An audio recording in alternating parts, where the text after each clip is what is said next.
Olá pessoal, sejam todos bem-vindos. Hoje dando continuidade ao nosso estudo do resumo dos ensinamentos dos Espíritos de maneira simples, que fique fácil para que todos possam entender.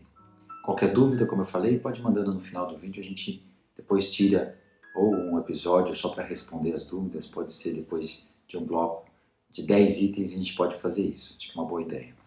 Então o item 5 diz o seguinte: a origem e o modo de criação dos Espíritos nos são desconhecidos. Então a gente não sabe como foi criado exatamente o espírito. Só sabemos que são criados simples e ignorantes, o que faz muito sentido, como a gente viu, por causa da lei de justiça. É injusto você criar seres diferentes. Quer dizer, sem ciência e sem conhecimento do bem e do mal, mas com igual aptidão para tudo, pois Deus, em sua justiça, não podia isentar uns do trabalho que teria imposto aos outros, para chegar à perfeição. No princípio, fica uma espécie de infância, sem vontade própria e sem consciência perfeita da sua existência. Isso é interessante. Então, quando a gente pensa na própria história do ser humano, do desenvolvimento do ser humano, naquela fase do homem primata, ele não tem muito raciocínio, ele age só pelos instintos, o instinto de caçar, o instinto da reprodução, e a partir do momento que ele vai se humanizando, ele vai tendo a inteligência, a percepção, aprendendo as coisas, ele vai conseguindo discernir, dentro de uma situação, entender se isso é certo ou errado. E como ele sabe que é certo ou errado? Isso está impregnado dentro de nós. Isso faz parte da lei de Deus e está escrito na nossa consciência. Então esse ser, nesse período, quando ele começa a tomar decisões, ele pode tomar decisões pelo seu livre-arbítrio para o mal ou para as coisas boas. Então ele ia caçar, e na caçada ele ia lá e escondia para que só ele comer. Já começa o egoísmo. Mas o outro ia caçar, mas seguia essa consciência e ele começava a dividir com os seus parceiros. E a partir daí vão surgindo as consequências das suas escolhas, que é determinada, então é o determinismo, e o seu livre-arbítrio conforme ele vai tendo capacidade de escolher. Isso funciona até hoje. Cada coisa que a gente faz, a gente determina uma consequência.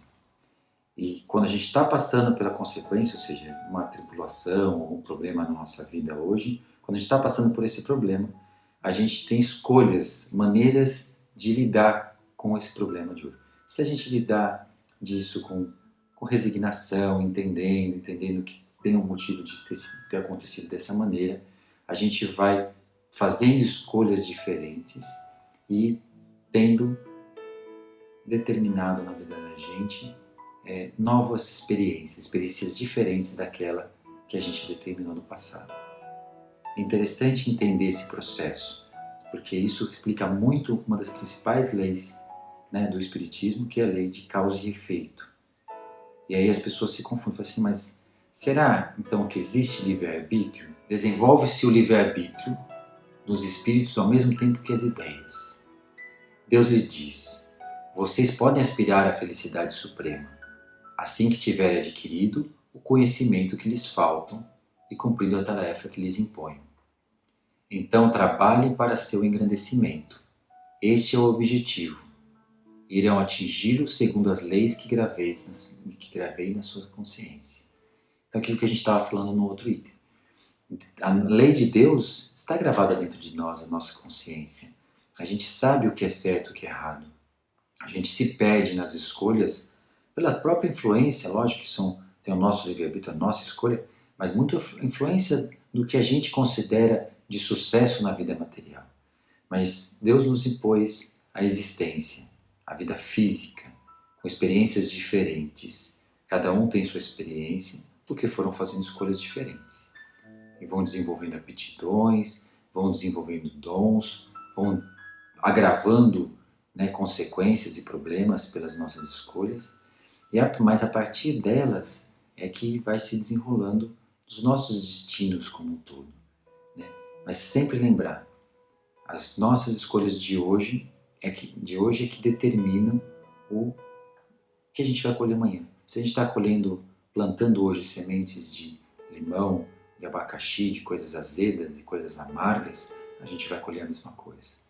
Então a gente tem que parar um pouco de se iludir com a vida material e o sucesso da vida material. O sucesso financeiro, então ser bonito, ser bem-sucedido, rico, poderoso, né, ter muitos bens, ter status, isso é o que todo mundo almeja. Mas essas pessoas, quando desencarnarem, quando morrerem, o que elas vão ter levado? Será que Jesus esperava isso, né? Você acha que vão ser recebidas num tapete vermelho? Eu não acredito nisso. Eu acredito que não é isso que determina. A pessoa pode ser até bem sucedida, mas o que determina é a construção interior dela. É o quanto ela conseguiu aprender a discernir o que é importante e o que não é importante na vida, de acordo com as leis que estão gravadas na consciência. Eu acho que aí a gente começa a ir pelo caminho que é tão difícil, mas vai se clareando conforme a gente vai entendendo as leis divinas.